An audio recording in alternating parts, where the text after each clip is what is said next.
একজন নেককার বাবা, নেককার সন্তান হওয়া সবটাই আল্লাহ তাআলার দয়া। একজন উপযুক্ত বাবা পাওয়া এটাও বহুত বড় নিয়ামত, এটাও বহুত বড় নিয়ামত। কত বাবা জানে না তার সন্তান কিভাবে গড়তে হয়, কত মা জানে না তার সন্তান কিভাবে গড়তে হয়। হাদিসের মধ্যে আছে, আল্লাহর নবী সাল্লাল্লাহু আলাইহি সাল্লাম বলেন, প্রত্যেকটি মানব সন্তান আল্লাহকে মানার পরিপূর্ণ যোগ্যতা নিয়ে ভূমিষ্ঠ হয়। মা মিন মাউলুদিন ইল্লা ইউলাদু আলাল ফিতরা। প্রতিটি মানব সন্তান সৃষ্টিগতভাবে আল্লাহর সমস্ত হুকুম মানার যোগ্যতা আল্লাহ তার শরীরের মধ্যে দিয়ে দেয়। কোরআনে আল্লাহ বলছেন, ফিতরাতাল্লাহিল্লাতী ফাতারান নাস আলাইহা। এই জন্য বললাম, আল্লাহ তাআলা বলেন আমি আল্লাহই সৃষ্টিগতভাবে আমাকে মানার যোগ্যতা দিয়ে সৃষ্টি করেছি। এবং আল্লাহ বলেন মৃত্যু পর্যন্ত আমি আল্লাহ বান্দার এই যোগ্যতা কখনোই তার থেকে সরাই না। লা তাবদীলা লিখালকিল্লাহ, মানে 90 বছর পরেও যদি কোনো নাফরমান পাপী আল্লাহকে ডাকতে চায়, হতে পারে গত 90 বছর কোনোদিন সেজদা দেয় নাই, 90 বছর পরে মনে করেন কালেমা পড়ছে, তো আল্লাহ তাআলা বলেন আজও যদি চায় আমি আজই তাকে সেজদার তৌফিক দিয়ে দেব। মানে আমি সৃষ্টিগত এই যোগ্যতা কি করি না, সরাই না, কখনোই সরাই না, আমি নষ্ট করি না তার। যে কোনো সময় বান্দা চাইলে আমার গোলামি করতে পারে, কারণ আমিটা তার শরীরের মধ্যে সৃষ্টিগতভাবে আমাকে মানার, আমার গোলামি করার, আমাকে রুকু করার, সেজদা করার তৌফিক যোগ্যতা আমি দিয়েছি। যালিকা দ্বীনুল কাইয়্যিম, এটা আমার অকাট্য বিধান, এটা আমার চূড়ান্ত ফয়সালা, এটা বদলাবে না। তো বলতেছিলাম রাসূলুল্লাহ সাল্লাল্লাহু আলাইহি সাল্লাম বলছেন, তাহলে সৃষ্টিগত এই যোগ্যতা নষ্ট করলো কে? এই মানুষটা কুফরি করে কেন এখন? এই মানুষটা এখন শিরিক করে কেন? তাহলে এই মানুষটা এখন মূর্তি পূজা করে কেন? আল্লাহ তো তাকে সৃষ্টিগতভাবে যোগ্যতাই দিয়েছিলেন। আখরাজাকুম মিন বুতুনি উম্মাহাতিকুম লা তা'লামুনা শাইআন। কোরআনে আল্লাহ বলেন আল্লাহ তোমাদেরকে মায়ের পেট থেকে বের করে এনেছেন এই অবস্থায় যখন তোমরা কিছুই জানতে না, কিছুই জানতে না। আমি দিয়েছি তোমাদেরকে সব। দুনিয়ার থেকে জন্মের পরে পৃথিবীর কারো কাছ থেকে তোমার জ্ঞান আসে নাই, আমি দিছি সমস্ত কিছু, আমি তোমার মধ্যে দিয়ে রাখছি। আ'তা কুল্লা শাইইন খালকাহু সুম্মা হাদা। আল্লাহ বলেন প্রত্যেক মানুষকে সৃষ্টি আমি করেছি, অতঃপর প্রত্যেক সৃষ্টিকে তার চলার পথের জন্য যে পরিমাণ দিক নির্দেশনা দরকার সেটা আমি দিয়েছি। এক কুকুর কেমনে বুঝে লাঠি আলগি দিলে ওই চলে যায় কেমনে? ও কেমনে বুঝে এটা দিয়ে আঘাত করলে ও ব্যথা পাবে, ও ক্ষতিগ্রস্ত হবে? ওটা কুত্তায় বুঝলো কেমনে? অত কোথাও পড়ে নাই, কোথাও পড়ে নাই। তাইলে একটা জানোয়ারও তো তার প্রয়োজন পরিমাণ বুঝ আল্লাহ তাকে দিয়েছেন। আল্লাহ বলেন আমি দিয়েছি, আমি দিয়েছি, যার যেটুকু লাগবে ততটুকু আমি দিছি। এজন্য সৃষ্টিগতভাবে কোরআনে আছে, ইন্না খালাকনাল ইনসানা মিন নুতফাতিন আমশাজ। আল্লাহ বলেন একটি বীর্যের ফোঁটা থেকে, স্বামী স্ত্রীর বীর্যের ফোঁটা থেকে আমি আল্লাহ মানুষকে সৃষ্টি করেছি, নাবতালিহি, পরীক্ষা করার জন্য। ফাজাআল, দুনিয়ায় মানে তার আমল, তার ঈমান আমল পরীক্ষার জন্য। তা আল্লাহকে যদি বলি আল্লাহ পরীক্ষার জন্য আপনি কি কি দিছেন?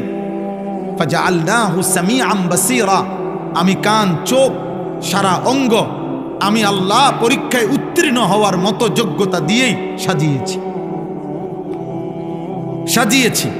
আবার আল্লাহ বলেন ইন্না হাদাইনাহুস সাবিলা, আমি আল্লাহ শুধু অঙ্গ প্রত্যঙ্গ দিয়ে ছেড়ে দেই নাই, আমি আবার কোনটা কল্যাণ কোনটা অকল্যাণ, কোনটা ন্যায় কোনটা অন্যায়, কোনটা জান্নাত কোনটা জাহান্নাম, আমি আল্লাহ তাআলা তা বুঝাবার জন্য আমার পক্ষ থেকে পথ রাস্তা আমি বলে দিয়েছি দুই ভাবে। এক, আমি আমার পক্ষ থেকে মনোনীত বান্দা, কখনো নবী, কখনো রাসূল, কখনো উলামা, সাহাবা, এইভাবে পাঠিয়েছি। আর সাথে সাথে আসমানি কিতাব দিয়ে হেদায়েত দিয়েছি। আমি সব ইন্তজাম ক্লিয়ার রাখছি। সব ব্যবস্থাপনা রাখছে। শরীরের মধ্যে আমাকে মানার যোগ্যতা দিয়েছি।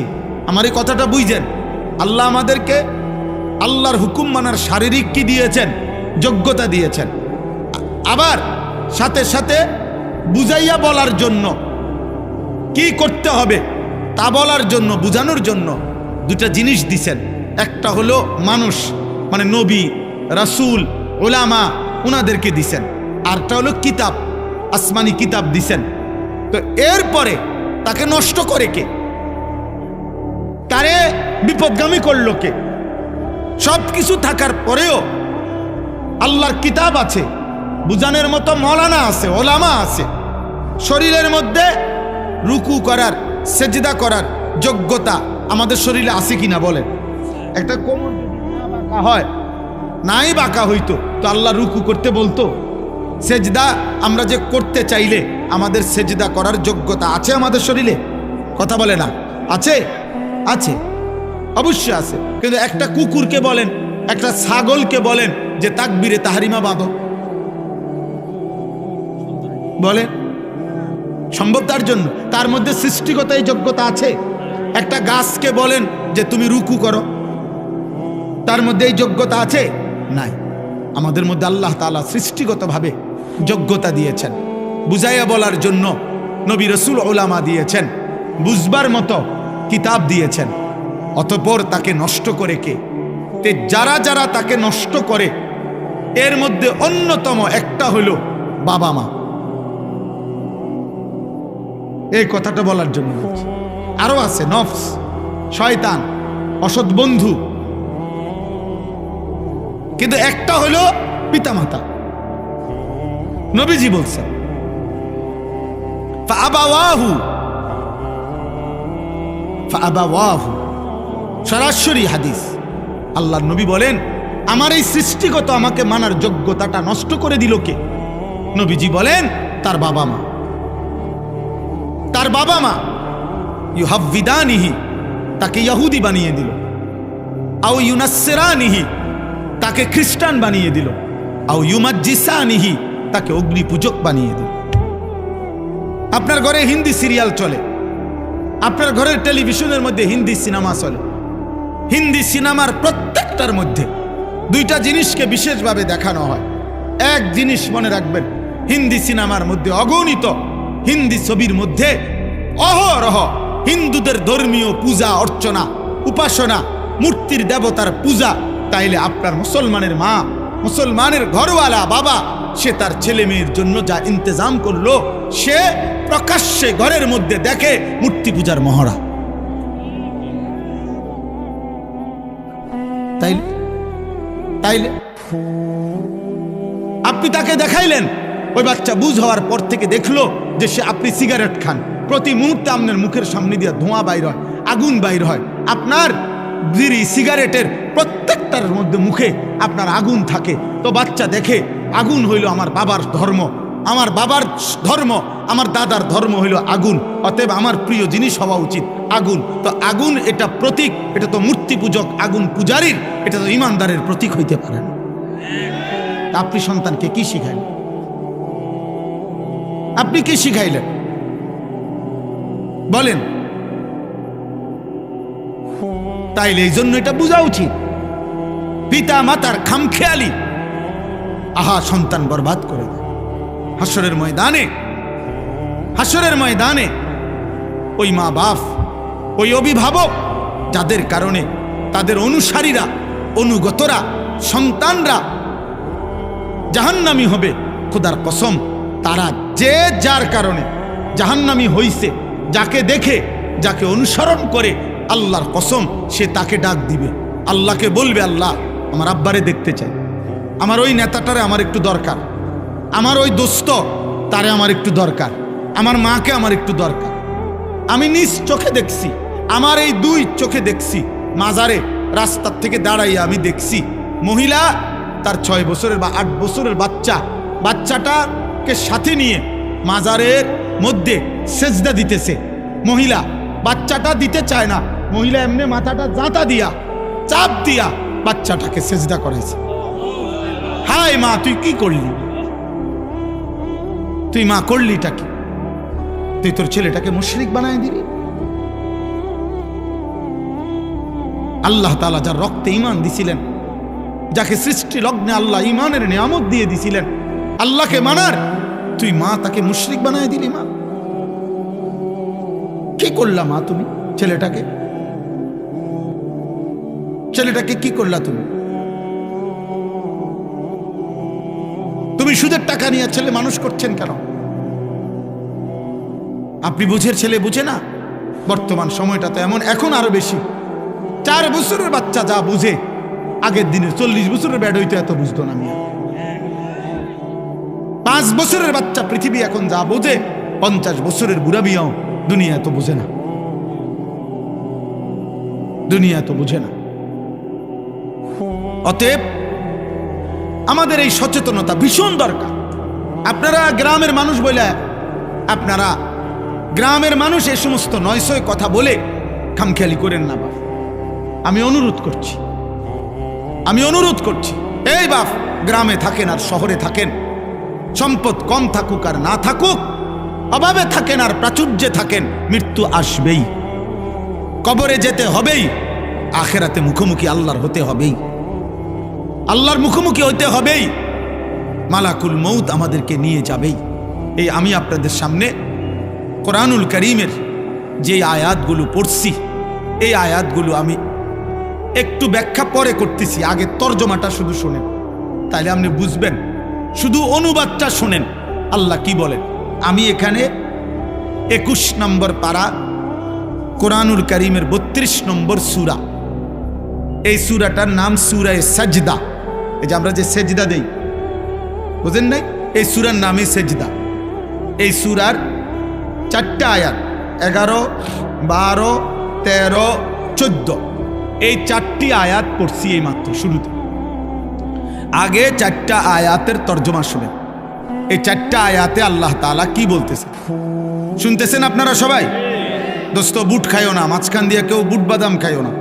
আমি অনুরোধ করছি, চলে গেলে আমি বললাম কোনো অসুবিধা নাই, তুমি চলে যাও, যার অসুবিধা হয় চলে গেলে আমার কোনো আপত্তি নেই, কিন্তু শুনলে, বসলে মনোযোগ দিয়ে শুনলে ভালো। আমি দোস্ত অনুরোধ করলাম, মনোযোগ হইলে ফায়দা হয়। বক্তার পর বক্তা আনলাম, 3 জন বক্তা, 6 জন বক্তাও, একজন উঠলো আরেকজন নামলো, কেউ হুঙ্কার দিল, কেউ ঝঙ্কার দিল, কেউ টান দিল, কেউ সুর দিল, কারো হাসি দিলে ভাল লাগে, কেউ কানলে ভাল লাগে, কেউ চিৎকার দিলে ভাল লাগে, কেউ উড়াই লাইলে ভাল লাগে।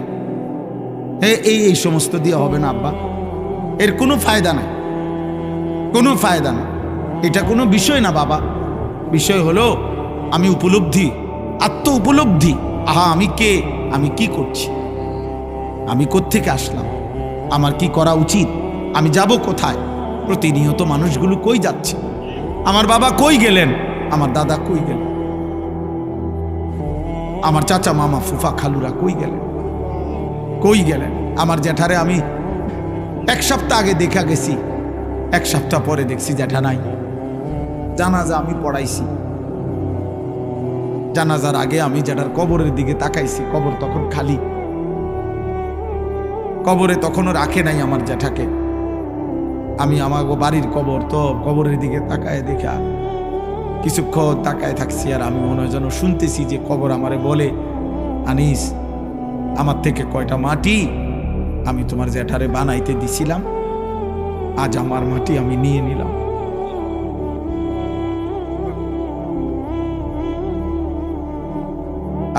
আমার মাটি আমি নিয়ে নিলাম। হুজুর বলতেছিলেন, আমার আব্বারে দেখছেন, মহব্বত করতেন। আমার আব্বা এবং সুন্দর সাজতেন, লম্বা সুন্দর সুপুরুষ ছিলেন। আমার বাবা, আমার আব্বা ছিলেন। শুক্রবার দিন জুমার নামাজের জন্য আমার আব্বা যখন সাজতেন, আমারও মনে আছে, আমি মনে ভাবতাম যে আব্বা যেন নতুন জামাইয়ের মতো এত সুন্দর পাগড়ি মাথায় দিত, সুরমা লাগাইতো চোখে, আতর লাগাইতো, বাবা পাঞ্জাবি সব কিছু নতুন সুন্দর ধোয়া ইস্তারি করা গাও দিত, মানে বাদশার মতো বাবা সাজত। আমার সেই সুন্দর বাবা, সাজগোজওয়ালা বাবা। তা আমি জানি না এখন বাপ আমার কবরে কেমন আছে। হযরত ওমর ইবনে আব্দুল আজিজ রাহমাতুল্লাহি আলাইহি তিনি কবরস্থানে দাঁড়িয়ে বলতেন, হে কবর, মাজা ফাআলতা বিল আহিব্বা। এটা দোস্ত ওমর ইবনে আব্দুল আজিজের কওল। আমার এই দোস্ত নুরুল আলম ওই শুনতে চায় ওমর ইবনে আব্দুল আজিজের নাম, আমি এই জন্য শুনাইলাম। ওমর ইবনে আব্দুল আজিজ কবরের সামনে দাঁড়িয়ে বলতেন, হে কবর, বলো না তুমি আমার স্বজনদের সাথে কি করেছো? আইনাল আহবাব, আমার বন্ধুরা কোথায়? আমার আপনজনরা কোথায়?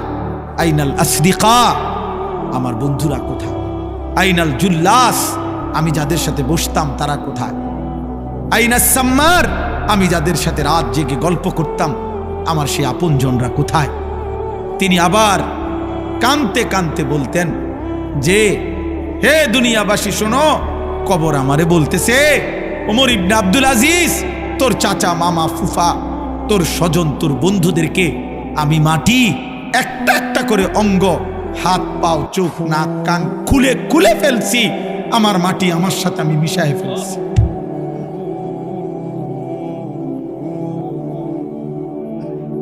আমার মাটি আমি আমার সাথে মিশায় ফেলছি।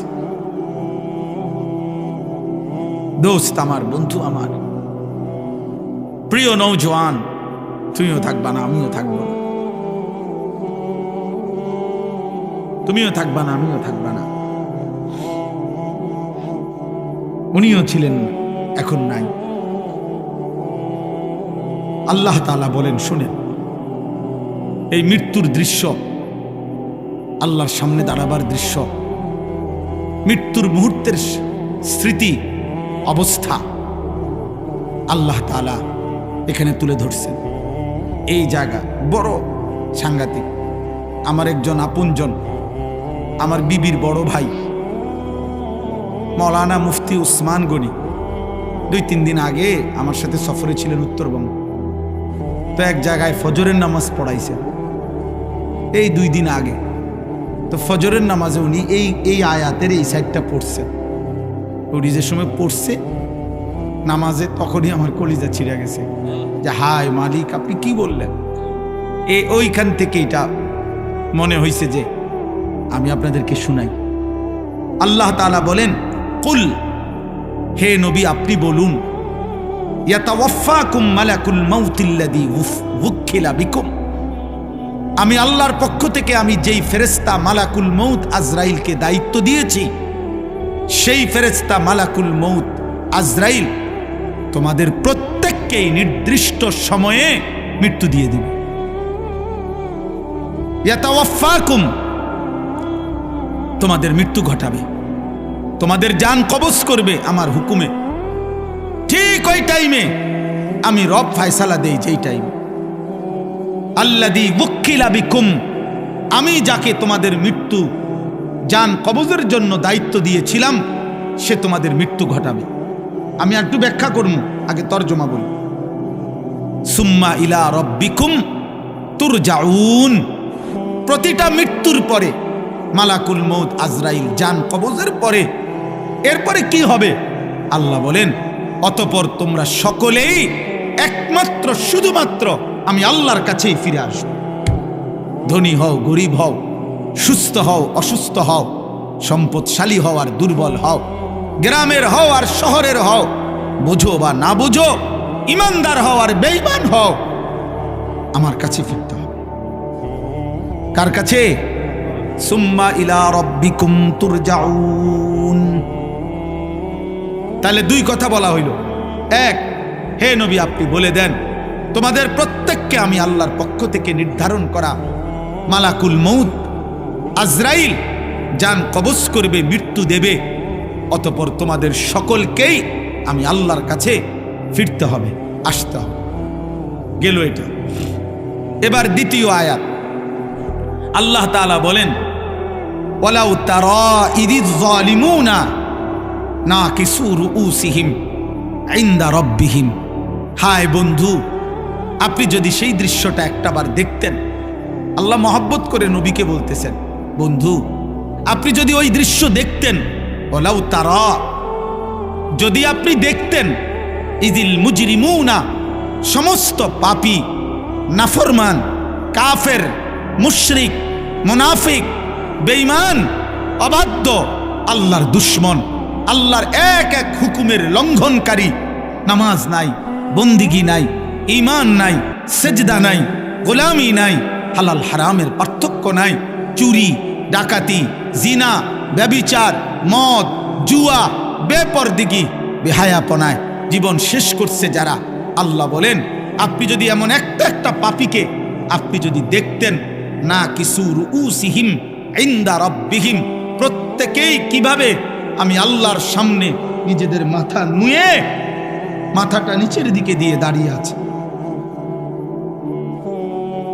সেদিন আমি আল্লাহর সামনে চোখ তুলে তাকাবে, সেদিন আমি আল্লাহর চোখের দিকে তাকিয়ে একটা প্রশ্নের উত্তর দিবে, সেদিন আমি আল্লাহর মুখোমুখি হলে আমার দিকে চোখ ফিরে দেখবে। খোদার কসম আল্লাহ বলে, বান্দা এই সক্ষমতা থাকবে না, এই সক্ষমতা থাকবে না, এই সক্ষমতা থাকবে না। আল্লাহ এবার বলেন, তো মাথা নিচের দিকে দিয়ে নাফরমান চোখের পানি ফেলতে ফেলতে বলবে, রব্বানা আবসারনা ওয়া সামি'না, আল্লাহ জাহান্নামের দৃশ্য যা দেখার তা তো দেখলাম, যা শুনবার আযাবের ঘোষণা তা তো শুনলাম, ফারজি'না, অতএব মাওলা আপনার কাছে মুখোমুখি হয়ে মাথা নিচের দিকে নামিয়ে অপরাধী হিসাবে স্বীকৃতি দিয়ে আজ শুধু একটা আবদার, আমার একটা বারের জন্য দুনিয়ায় ফেরত দেন, আর একবার আমারে দুনিয়ায় যেতে দেন, না আমাল সালিহান, এবার গেলে সত্যি সত্যি আমি নেক আমল করব, গুনাহ ছাড়ব, সেজদা দেব, আপনার গোলামি করব। কেন? ইন্না মুকিনুন, আজ আমি আখিরাত বিশ্বাস করছি, আজ আমি কবর বিশ্বাস করছি, আজ আমি হাসর বিশ্বাস করছি, আজ আমি জান্নাত জাহান্নাম বিশ্বাস করছি। অতএব আপনি আমারে আরেকবার দুনিয়ায় ফেরত যেতে দেন। আল্লাহ তাআলা এবার তৃতীয় আয়াত, আল্লাহ তাআলা বলেন, আল্লাহ জবাব দিবেন, ওয়ালাউ শি'না লাআতাইনা কুল্লা নাফসিন হুদাহা। আল্লাহ বলেন, এই বান্দা, এই নাফরমান, তুমি জানো আমি সেই আল্লাহ, আমি তো চাইলে প্রথমবারের দুনিয়াতেই তোমাদের সকলকে সেজদা দেওয়াইতে পারতাম, আমার গোলামি করাইতে পারতাম, আমার বন্দিগি তো আমি করাইতে পারতাম, আমি তো ক্ষমতাবান ছিলাম, আমি তো পারতাম, আমার এক সুতা নাফরমানি করে এক ঢোক পানি তো পান করতে পারতা না, আমি চাইলে আমার বিরোধিতা করে, আমার হুকুমের লঙ্ঘন করে এক সেকেন্ড আমার নিঃশ্বাস নিতে পারতা না, হৃদয়ের স্পন্দন চলতো না, আমি তো পারতাম বান্দা, কিন্তু ওয়ালাকিন হাক্কাল কওলু মিন্নি, আমি আল্লাহর চূড়ান্ত ফয়সালা এটা, লা আমলা আন্না জাহান্নামা, আমি জাহান্নামকে পূর্ণ করব, মিনাল জিন্নাতি ওয়ান নাসি আজমাইন, অগণিত মানুষ এবং জিনের দ্বারা, অগণিত মানুষ এবং জিনের মাধ্যমে আমি আমার জাহান্নামকে পূর্ণ করে দেব। নাউযুবিল্লাহ, নাউযুবিল্লাহ। আল্লাহ বলছেন, এই জন্য আমি তো সকলকে চাইলে দুনিয়াতে, আচ্ছা বলেন আমরা যারা এখানে আছি এক ওয়াক্ত নামাজ পড়ি না, আল্লাহ চাইলে আমাদেরকে নামাজ পড়াইতে পারবে না? আমরা যারা আল্লাহর নাফরমানি করি, আমাদের আল্লাহ চাইলে আমাদেরকে আল্লাহর অনুগত বান্দা হিসাবে দুনিয়া চালাইতে পারবে না? আমরা আল্লাহ আমাদের সাথে কুলাবে না? কথা বলেন না কেন? আল্লাহ আমাদের সাথে পারবে না? আল্লাহ তাআলা বলেন, ফাযুকু, এই দেখেন শেষ আয়াত, ফাযুকু বিমা নাসিতুম লিকা ইয়াউমিকুম হাদা। অতএব হে বান্দা, এটা সাংঘাতিক কথা, হে আমার নাফরমান বান্দা, জাহান্নামের আযাব ভোগ করো। আজকে নাসিতুম লিকা ইয়াউমিকুম হাদা, এই আখিরাত, এই পরকাল, এই হাসরের মাঠ তুমি দুনিয়ায় থাকতে ভুলে গিয়েছিলে। কত লক্ষবার তোমার কাছে আমি পৌঁছাইছি, কত ইমাম, কত আলেম, কত ওয়াইজ, কত আউলিয়া, কত পীর, কত বুজুর্গ, আল্লাহর প্রিয় বান্দা চোখের পানি ফেলে ফেলে তোমারে বলছিল, তুমি টোটালি আখিরাত ভুলে গেছো, গুনার নাফরমানির উৎসব করছো, গুনার নাফরমানির জোয়ার উঠায় দিছো। তুমি যেমন সেদিন দুনিয়ায় থাকতে আজকের আখিরাতকে ভুলে গিয়েছ। আল্লাহ বলেন ইন্না নাসিনাকুম, আজ আমি আল্লাহ তোকে ভুলে গেলাম, আজ আমি তোকে ভুলে গেলাম। অতএব দেখি এবার তোর কোন বাপ তোরে বাঁচায়। এবার তুমি বলো বান্দা, তোমার কোন বাপ তোমাকে বাঁচাবে? আল্লাহ বলেন ফাযুকু ওয়াযুকু আযাবাল খুলদি বিমা কুনতুম তা'মালুন। অতএব তোমার সারা জীবনের যা কর্ম, পাপ, নাফরমানি, তোমার কুফর, তোমার শিরিক, তোমার নেফাক, তোমার গুনাহ, তোমার নাফরমানির বদলায় আজ তুমি চিরস্থায়ী আযাব জাহান্নাম ভোগ করো। নাউযুবিল্লাহ। আমার ভাই, এবার ছোট্ট দুইটা কথা, এই তরজমা শেষ।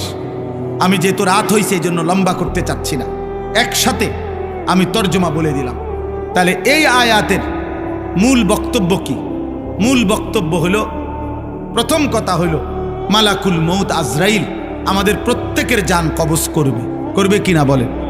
রাসূলুল্লাহ সাল্লাল্লাহু আলাইহি ওয়াসাল্লাম ওনার কাছে আজরাইল নিজে শুনাইছে, ইয়া রাসূলুল্লাহ, এই পৃথিবীর প্রত্যেকটি মানুষ আমার সামনে, একজন মানুষের সামনে একটি থালার মধ্যে তার সব আইটেমের তরকারি সহ তার খাবার যেমন তার চোখের সামনে থাকে, এই কায়নাতের সমস্ত ইনসানের রূহটা আমি আজরাইল মালাকুল মউতের সামনে ঠিক এরকম একটি প্লেটের মতো সামনে। আর আল্লাহ যখনই হুকুম করে আমি তৎক্ষণাৎ আমার প্লেটের সামনে থেকে খাবার যেরকম তুলে নেই, আমি ওই রকম ওই প্রাণীর, ওই মানুষটার আমি আল্লাহ তাআলা হুকুমে আমি তৎক্ষণাৎ রূহটা কবজ করি। এটা আল্লাহ নবী সাল্লাল্লাহু আলাইহি ওয়াসাল্লাম বলছেন।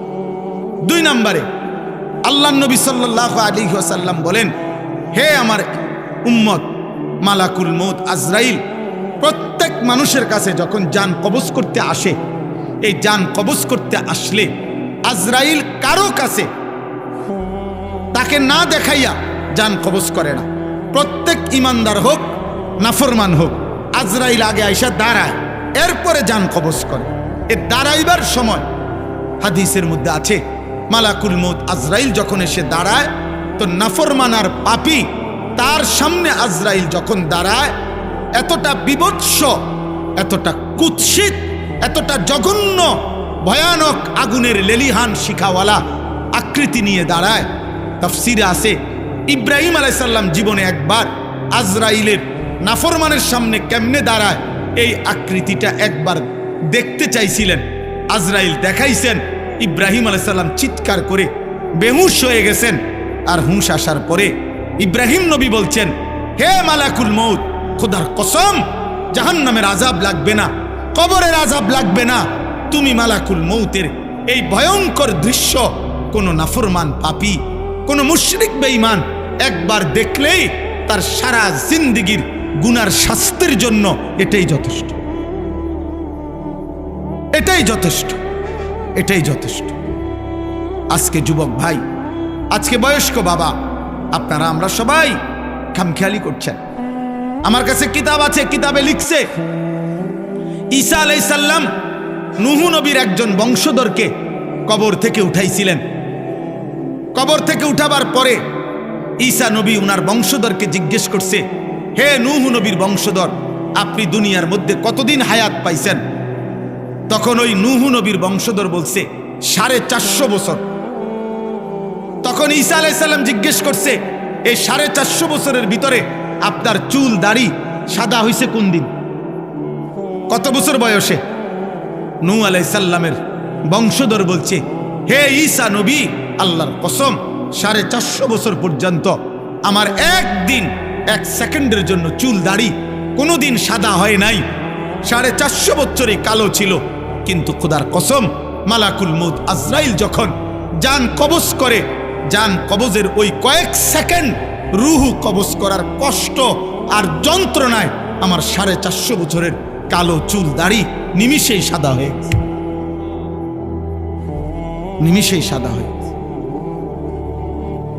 আরো শুনেন আমার দোস্ত, কিতাবের মধ্যে আছে রাসূলুল্লাহ সাল্লাল্লাহু আলাইহি সাল্লামের একজন বিখ্যাত সাহাবী আমর ইবনে আস রাদিয়াল্লাহু তাআলা আনহু, তিনি বলছেন, ওনার সন্তান ওনার মৃত্যুর পূর্ব মুহূর্তে নবীর সাহাবীকে জিজ্ঞেস করছে, আব্বা এই মুহূর্তে আপনি নবীর একজন মহান সাহাবী, আপনার মৃত্যুর যন্ত্রণা আজরাইলের রূহ কবজ করার পূর্বে কেমন লাগতেছে? হযরত আমর ইবনে আস বলছে, ইয়া বুনাইয়া কাআন্না জিবালাদ দুনিয়া আলা সাদরি, হে আমার প্রিয় সন্তান, আমার মনে হইতেছে পৃথিবীর সবগুলো পাহাড় আমার বুকের উপরে চাপ দিয়ে রাখছে। পৃথিবীর সমস্ত পাহাড় আমার বুকে চাপ দিয়ে রাখছে। দোস্ত আমার, বন্ধু আমার, সাকরাতুল মউত, মৃত্যু যন্ত্রণা, মৃত্যু বড় ভয়ানক বিষয়, মৃত্যু বড় ভয়ানক বিষয়, মৃত্যু বড় ভয়ানক বিষয়। এই পৃথিবীতে মৃত্যুর ভাবনা, মৃত্যুর কথা যার স্মরণ থাকে না, মৃত্যুর কথা যার মনে নাই, তার জীবনটাই নাফরমানের জীবন হইতে পারে। কোনো ইমানদার অথবা কোনো বিবেকবান যে চোখের সামনে মৃত্যু দেখছে, সে অহংকার করে কেমনে? যে চোখের সামনে অনিশ্চিত মৃত্যু দেখে, সে দুনিয়া নিয়া এত পাগল পারা হয় কেন? আল্লাহ বলেন আমার সামনে মাথা নুয়ে থাকবে আর বলবে, আল্লাহ আমি সব দেখছি, জাহান্নামের আযাব দেখছি, আমার দুনিয়ায় ফেরত দেন। আল্লাহ বলবে, না বান্দা, না বান্দা, আমার বাপ এত মৃত্যু, এত লাশ, এত মানুষের জানাজা দেখবার পরে এই ঈদগাহ মাঠে কত মানুষের জানাজা হয় না? কথা বলেন না? আপনাদের কবরস্থান নাই? এখানে একজন মানুষ আছেন যে কোনোদিন কবর দেখেন নাই? বলে না ভাই? একজন মানুষ আছে যে কখনো লাশ দেখে নাই, কোনো জানাজা পড়ে নাই? এত মৃত্যু, এত লাশ, এত জানাজা, আমাদের একটা বারও যদি আখেরাত মনে না করায়, এর কেমন শক্ত পাষাণ দিল হইল বাপ। এই যুবক ভাই, রাত অনেক হয়েছে আব্বা, তোমরা যে কয়জন আছো আমি হাত জোড় করে দোস্ত আমার বলি না বাপ, কেমনে তুমি এত মৃত্যু দেখে, তোমার পূর্বপুরুষের কেউ দুনিয়ায় নাই, তুমি এক ওয়াক্ত নামাজ পড়ো না, এত শক্ত, এত পাষাণ কেমনে হইল আব্বা? আরে আব্বা, দুনিয়ার মেম্বার, চেয়ারম্যান, দুনিয়ার কোনো নেতা মেতার বিরোধিতা করিলে হইতে পারে সাময়িক কিছু যন্ত্রণা হইতে পারে, পেরেশানি হইতে পারে, কিন্তু এত বড় সৃষ্টিকর্তার নাফরমানি করে যাবা কোথায়? যাবা কোথায় বাপ? একটা ছেলে বলো, একজন বাবা বলেন, আজকে 30 বছর যারা সুদ খাইতেছেন, প্রতিদিন যাদের ঘরে রঙিন টেলিভিশন চলে, যাদের স্ত্রী ছেলে মেয়ে নামাজ পড়ে না, আপনি বলেন না আব্বা এগুলা কি গুনাহ না? কথা বলেন না কেন? তো এই গুনার কি কোনো আখিরাতে হিসাব হবে না? আমার বাপ, কোরআনুল কারীমের মধ্যে আছে একজন নাফরমান মোট 3 বার আল্লাহর কাছে আবার দুনিয়ায় ফেরত আসতে চাইবে। খোদার কসম 3 বারই আল্লাহ বলবেন, না না না বান্দা। একবার যখন জান কবজের সময় হয়, আজরাইলের ভয়ানক এই বিভৎস কুৎসিত চেহারা দেখে নাফরমান চিৎকার দিয়া বলবে, পৃথিবীবাসী শুনবে না। আল্লাহ বলছে, নাফরমান বলবে, রব্বির জিউন, আল্লাহ দুনিয়ায় আর কিছুদিন থাকতে দেন, নেকামল করব। আল্লাহ বলবেন না। আরেকবার হাসরের ময়দানে খোদার কসম ফেরেশতারা, তাফসীরের মধ্যে আছে, কোরআনে আছে, ওয়াজিআ ইয়াউমাইদিন বিজাহান্নাম, 70,000 আগুনের শিকল দিয়া বাইদা ফেরেশতারা জাহান্নামকে টেনে হাসরের ময়দানে এনে দাঁড় করাবে। এই হাসরের ময়দানে যখন জাহান্নামের দিকে এক নজর তাকাবে, তখন জাহান্নামীর এই দৃশ্য দেখে জাহান্নামী নাফরমান চিৎকার দিয়া আল্লাহকে বলবে, আল্লাহ আমারে দুনিয়ায় ফেরত যেতে দেন। আল্লাহ বলবে না। এই দ্বিতীয়বার। আর তৃতীয়বার হলো যখন জাহান্নামীকে জাহান্নামে ফেলা হবে, প্রতি মুহূর্তে, প্রতি সেকেন্ড, রব্বে কাবার কসম, মিনিট মিনিট জাহান্নামী শুধু চিৎকারই করবে আর বলবে, আল্লাহ দুনিয়ায় ফেরত যেতে দেন, দুনিয়ায় ফেরত যেতে দেন, দুনিয়ায় ফেরত যেতে দেন। নেকামল করবো রে মাওলা, নেকামল করবো রে মাওলা, নেকামল করবো রে মাওলা। আল্লাহ বলবেন, আমি হায়াত দিছি তো বান্দা, আমি আমার প্রতিনিধি পাঠিয়েছি তো বান্দা, তুমি আমার কথা গুরুত্ব দাও নাই। এইভাবে বলতে বলতে কোরআনে আছে, শেষ পর্যন্ত আল্লাহ, এটা মারাত্মক বিষয়, শেষ পর্যন্ত আল্লাহ একটা পর্যায়ে জাহান্নামীকে বলবে, কাল আকসাউ ফিহা ওয়ালা তুকাল্লিমুন, আমার নাফরমান বান্দা আর একটা কথা বলবি না, তুই জাহান্নামে পড়ে থাক, আর কোনো শব্দ বের করবি না, আর মুক্তি চাইবি না দুনিয়া যাওয়ার জন্য, আর মুখ দিয়ে আর বলতেও পারবি না। এ আল্লাহ যখন বলবে ওয়ালা তুকাল্লিমুন, হে বান্দা আর কথা বলো না, খোদার কসম তাফসীর মাআরিফুল কোরআনে লিখছে তখন জাহান্নামের জবান দিয়া আর কোনো শব্দ বের হবে না। এবার যা বের হবে তা হয় কুকুর নাই তো গাধার বিকট আওয়াজ।